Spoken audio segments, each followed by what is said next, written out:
Conspiracy theorists, let's fucking do this. It's the Bueno Report.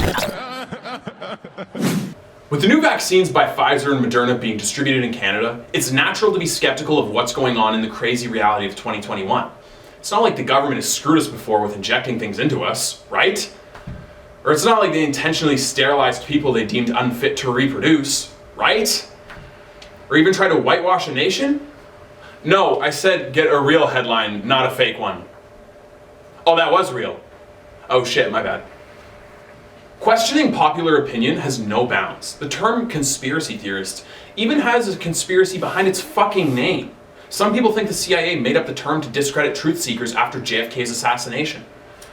There's one pivotal moment where all hell broke loose and people really started questioning shit. Jeffrey Epstein. Like Jesus Christ's birth splitting BC and AD on the Christian calendar, Epstein's 2019 experience dried up the mainstream Kool-Aid supply faster than a guy wearing cargo shorts drying up every pair of panties in sight. When rumors first broke out about elite pedophile rings years ago, they were easy to dismiss. The idea that a bunch of rich and famous people sat around having sex with minors was so ridiculous it was like the idea of a beloved athlete being on steroids. In the summer of 2019, he was arrested on charge of sex trafficking minors. That wasn't the first time he was in trouble for doing his best R. Kelly impression. Even crazier than the case was some of the big names associated with Epstein. Stephen Hawking, Prince Andrew, Bill Clinton. Epstein was running a heterosexual version of the Catholic Church, and while he brought gender equality to mass pedophilia, the entire world was floored with what actually goes on behind closed doors of some celebrities. A month after he was arrested, he killed himself, and all the security cameras went out mysteriously and the guards weren't looking. When the autopsy came out, it showed broken bones in his neck and hemorrhages in his eyes. It was as much of a suicide attempt as a college frat boy eating pussy for 20 seconds to get a girl warmed up. Just like that, the glass was shattered. No longer were conspiracy theories seen as pastimes for guys that look like this. They were seen as an intellectual game of Russian roulette to see who could be the next Edward Snowden. You gotta look that shit up. What is the government hiding from us? Was 9/11 an inside job? Is fluoride really bad for you? What's the deep state? MK Ultra? Operation Paperclip? Did the NBA purposefully ruin Damari Carroll's knees to preserve LeBron's reign as king? The pressure of conspiracy theories has been bubbling up for so long. JFK, Watergate, 9/11, the list goes on. Epstein popped our blind obedience cherry. As soon as Epstein went down, the wheels finally started turning in all of our brains. Little did we know, in the next year, we'd see so many insane storylines, we'd find it hard to keep up with it all. Is there an ulterior motive behind COVID? Where does the money of BLM go? Was there election fraud? These recent theories have an interesting theme. They're primarily held in belief by the political right. Does that discredit these theories? Does buying into them make you some kind of right-wing bigot? Well, let's look at some of the questions asked back in 2016 about Western culture. People question Trump's election victory, so election fraud does exist, apparently.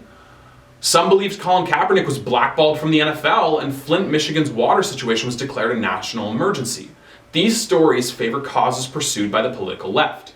Even more interesting is major news outlets covered up the Hunter Biden story in 2020 because they felt stories about Hillary's emails contributed to Trump's winning back in 2016. That's not journalism. It's interesting to observe tribalism take over the questioning process. If you're a liberal who isn't fully behind feminism, or if you're a conservative who thinks there are more than two genders, you're seen as a traitor.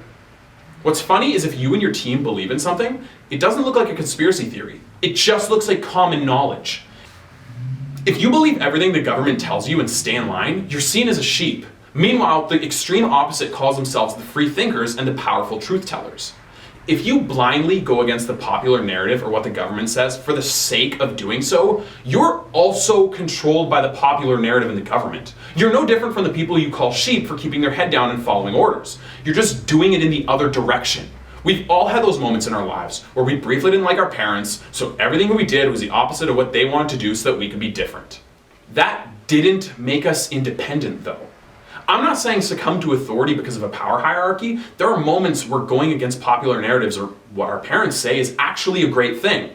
However, if it gets to the point where you refuse to eat ketchup because your dad likes ketchup and you only put mustard on things, gross, then it becomes a problem. If you pledge allegiance to one side on every issue, chances are you'll be right, at least sometimes.